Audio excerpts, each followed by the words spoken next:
A+ vision news നിങ്ങൾക്കായി സമർപ്പിക്കുന്നത് super absorbent Poppies diaper. Sky wave water and amusement park, Kakkadampoyil, Valamthode, Malappuram. Rock വാൽ mountain retreat, Kakkadampoyil, Nayadampoyil. Sri Vivekananda പഠന കേന്ദ്രം, പാലേമാട്, എടക്കര. കോഴിക്കോട് കക്കാടംപൊയിലുള്ള ഏദൻ ഗാർഡൻ.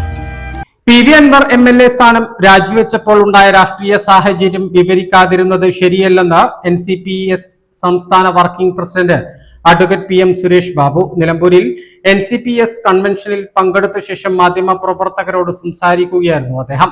വരുന്ന സംസ്ഥാന നിയമസഭാ തെരഞ്ഞെടുപ്പിന് ഈ ഉപതെരഞ്ഞെടുപ്പ് ഫലം പ്രധാന ഘടകമാകും. രാഷ്ട്രീയപരമായി ഈ ഉപതെരഞ്ഞെടുപ്പിന് ഏറെ പ്രാധാന്യമുണ്ടെന്നും അദ്ദേഹം കൂട്ടിച്ചേർത്തു. രാഷ്ട്രീയമായ വിലയിരുത്തലാണ് എല്ലാ തെരഞ്ഞെടുപ്പും. രാഷ്ട്രീയമായ വിലയിരുത്തലാണ് ഇനിയുള്ള ഒരു വർഷത്തിന് ശേഷം നടക്കാനിരിക്കുന്ന ഒരു തിരഞ്ഞെടുപ്പിൽ ഏത് രാഷ്ട്രീയം കേരളത്തെ നയിക്കണം എന്നതിന് ഒരു ചൂണ്ടുപലകയാകുന്ന ഒരു തിരഞ്ഞെടുപ്പായിരിക്കും. അതുകൊണ്ട് ആ തെരഞ്ഞെടുപ്പിനെ രാഷ്ട്രീയമായി ഞങ്ങൾ നേരിടും, രാഷ്ട്രീയമായി ഞങ്ങൾ വിജയിക്കും. പി.വി. അൻവർ മുഖ്യമന്ത്രിക്കും സർക്കാരിനുമെതിരെ ഉന്നയിച്ച ആരോപണങ്ങളെല്ലാം അടിസ്ഥാനരഹിതമാണെന്ന് തെളിഞ്ഞു കഴിഞ്ഞതായും എൻ.സി.പി സംസ്ഥാന working president PM. Suresh Babu പറഞ്ഞു. ഇടതുപക്ഷത്തിന്റെ രാഷ്ട്രീയ ലക്ഷ്യങ്ങളെ ഉദ്ദേശിച്ചാണ് അദ്ദേഹത്തെ കൊണ്ടുവന്നത്.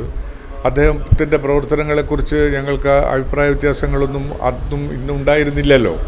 പക്ഷേ എന്ത് കാരണത്താലാണ് അദ്ദേഹം വ്യക്തികൾക്ക് ഇന്ത്യൻ ജനാധിപത്യത്തിൽ ഒരുപാട് സ്വാതന്ത്ര്യവും അവകാശങ്ങളും ഉണ്ടല്ലോ. ആ ഇന്ത്യൻ ജനാധിപത്യത്തിൻ്റെ സവിശേഷത ഉപയോഗിച്ചുകൊണ്ട് തങ്ങളെ അല്ലെങ്കിൽ തന്നെ ഈ രാഷ്ട്രീയ സമൂഹത്തിൽ ആധികാരിക പദവിയിലേക്ക് ഉയർത്തിയ ഒരു രാഷ്ട്രീയ സംവിധാനത്തെ തള്ളിപ്പറയാനുണ്ടായ കാരണങ്ങളെന്ത്? ആ കാരണങ്ങൾ ജനങ്ങളോട് വിശദീകരിക്കാൻ അദ്ദേഹത്തിന് ബാധ്യസ്ഥരല്ലേ? വ്യക്തികളെക്കുറിച്ചാണ് അദ്ദേഹം ചൂണ്ടിക്കാണിക്കുന്നത്.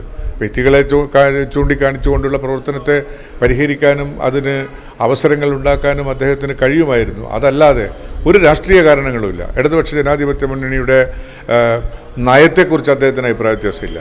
ഇടതുപക്ഷ ജനാധിപത്യ മുന്നണി എടുക്കുന്ന രാഷ്ട്രീയ തീരുമാനങ്ങളെക്കുറിച്ച് അദ്ദേഹം അഭിപ്രായ വ്യത്യാസം പറഞ്ഞിട്ടില്ല.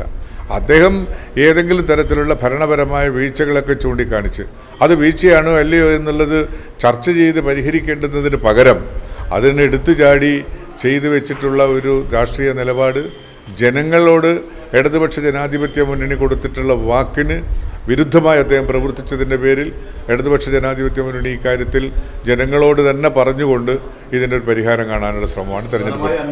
നിലമ്പൂരിൽ നിലവിൽ രാഷ്ട്രീയ സാഹചര്യം എൽ.ഡി.എഫിന് അനുകൂലമാണ്. നിലമ്പൂർ സീറ്റ് എൽ.ഡി.എഫ് നിലനിർത്തും. എൻ.സി.പി ഉപതെരഞ്ഞെടുപ്പിനുള്ള ഒരുക്കങ്ങൾ തുടങ്ങിക്കഴിഞ്ഞുവെന്നും കൺവെൻഷനുകൾക്ക് തുടക്കമായതായും അദ്ദേഹം അറിയിച്ചു. എ+ വിഷൻ നിലമ്പൂർ. ശ്രീ വിവേകാനന്ദ പഠന കേന്ദ്രം, പാലേമാട്, എടക്കര. 12 ഡിഗ്രി കോഴ്സുകളും 4 PG കോഴ്സുകളും, computer lab, digital studio, recording studio എന്നിവ ഉൾക്കൊള്ളുന്ന multimedia course, BCA lab, physics lab, psychology lab, library എന്നിവയും BCom, BBAയോടൊപ്പം ACCA, CMA US തുടങ്ങിയ കോഴ്സുകളും. ACCAയിൽ 9 പേപ്പർ എക്സംഷനും അതോടൊപ്പം ഒരു ഇന്റർനാഷണൽ ഡിഗ്രിയും നിങ്ങൾക്ക് ലഭിക്കുന്നു. ലോകോത്തര അംഗീകാരമുള്ള ആഡ് ഓൺ കോഴ്സുകളായ CMA, Tally international, logistics and supply chain management, IATA തുടങ്ങിയവയ്ക്ക് 100% പ്ലേസ്മെന്റും ഉറപ്പു നൽകുന്നു. ആരോഗ്യ വകുപ്പിന്റെ അംഗീകാരമുള്ള ജില്ലയിലെ ഏക diploma in health inspector course, TTC, B.Ed കോഴ്സുകളും. LKG മുതൽ 4 വരെയുള്ള ഇംഗ്ലീഷ് മീഡിയം, +1-ന് VHSC ഉൾപ്പെടെ 16 ബാച്ചുകളുള്ള കേരളത്തിലെ ഏക ഹയർ സെക്കൻഡറി സ്കൂൾ. വിശാലമായ auditorium, play ground, ladies hostel, bus സൗകര്യവും. ശ്രീ വിവേകാനന്ദ പഠന കേന്ദ്രം, പാലേമാട്, എടക്കര.